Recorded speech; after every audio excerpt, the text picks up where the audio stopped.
Coming to you from the floor of the CME Group, I'm Eric Wolfman Wilkinson. Let's get in the zone, the cash money zone. It's quite a bit of a lull around here today. It's the day before the results of the FOMC meeting coming out tomorrow, so everybody's kind of shored up their positions. Everything's kind of quiet. Well, what happens when that happens is everybody starts talking about what's going on overseas in the Eurozone.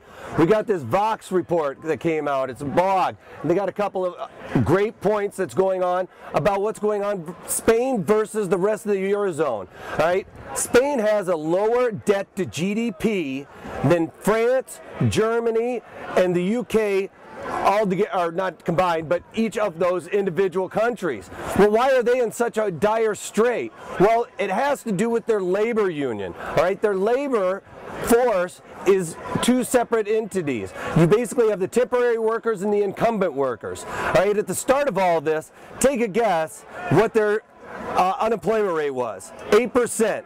Now what do you think it is? It's a little bit higher. Yeah, a little bit higher. Almost 22%.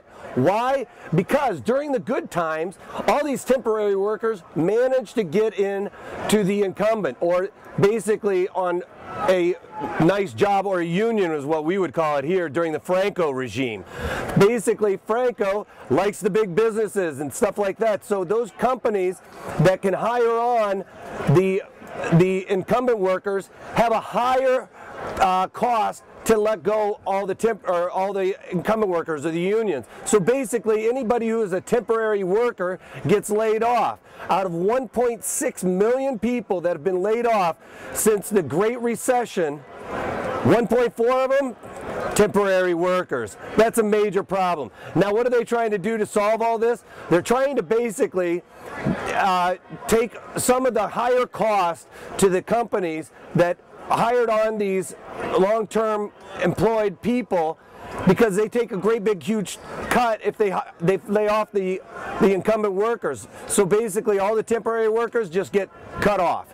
That's killing the small and medium-sized businesses, while the larger firms can actually handle those kind of cost cuts and stuff like that. So basically everything's geared towards the bigger business. Small and medium-term businesses or size businesses are the ones getting hurt. What does that do? That creates a type of system where you have a monopoly. These big companies are monopolizing basically all of Spain. That's not a good thing. Prices start rising and everything else. You don't have any type of divergent in the business system. So they have to come up with a solution to their labor problem in order to basically get out of this huge spiraling recession that they're seeing. All right, that's all I got for you today.